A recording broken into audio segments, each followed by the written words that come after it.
Erev Tov Rabotai, we are continuing with our Mishna Yomi, Masechet Ketubot. We're up to Perek Daled Mishnah Zayin. Today's Mishnayot should be Leilu Nishmat Neria ben Svetlana, Ranbai Veliyahu ben Burcha Israelo ben Chana bad Miriam, Menuchatam began Eden, Amen, and Abdi ben Chaim lechaim v'lerefuah shenemav Daniel Shano ben Rosa, Betoch Shachu leIsrael. This Mishnah discusses the standard Ketubah payment, 200 zuz for a virgin, 100 zuz for a non-virgin, that a husband or his estate must pay in the event that he divorces his wife or dies before her. Lo katav la ketubah, even if one did not write a ketubah document for his wife. Betula gova matayim, a virgin collects 200 zuz. Valmana maneh, and a widow or other non-virgin collects a maneh, 100 zuz. Mipnei shu tanai bedin, because this payment is a requirement decreed by bedin and is obligatory even if it is not recorded in a document. In the Mishnah's next case, the husband wrote in the Ketubah document that she may take only a particular field which is worth less than the amount she is owed. Katav la sadeh shaveh maneh tachal matayim zuz. If he wrote that a certain field worth only a maneh, 100 zuz, may be collected for a Ketubah payment in place of the 200 zuz to which a virgin bride is entitled, meaning he attempted to limit her rights in two ways. Either A, even though she is entitled to 200 zuz, she will receive only 100, and B, she may take only one particular field and not any other land in his estate. Velo katav la kol nechasim ditli acharain lichtubatich, and he did not write for her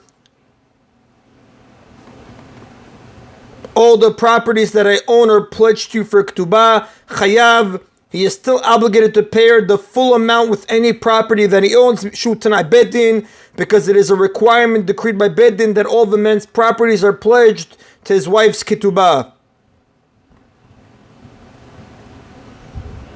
Although the Mishnah states that the designated field was worth 100 zuz, the same law would apply where it was worth 200 zuz. She still has the right to collect her Ketubah from any of his other fields. And that is on the botai of Mishnah Zayin. Now again, to recap, Mishnah Zayin taught that the Ketubah payment is obligatory even if it was not written in the Ketubah document.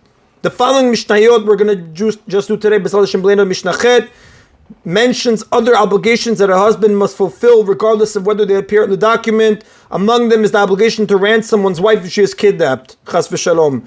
Lo chatav la'im tishtevai efrekinich v'otvinich li into. If one did not write for her in the Ketubah document, if you are captured, I will ransom you and take you back as my wife. The sages required the husband not only to ransom her, but also take her back as a wife. Even if she was captured by people who are likely to have cohabited with her, she is permitted to return to her husband if he is not a Kohen, because any cohabitation that may have taken place presumably happened against her will. Or in the case of a woman who was married to a Kohen who may not go back to her husband after she is captured, because a Kohen's wife who cohabitated with another man becomes prohibited to her husband regardless of whether she acted willingly or was forced. And the sages decreed therefore that if a Kohen's wife was kidnapped, he must divorce her because the kidnappers might have violated her. So in the case of the woman who was married to a Kohen who may not go back to her husband after she is captured, I will ransom you and return you to your city, meaning that he must support her until he returns her to her father's home, even if it is in another city. He must also make a Ketubah payment.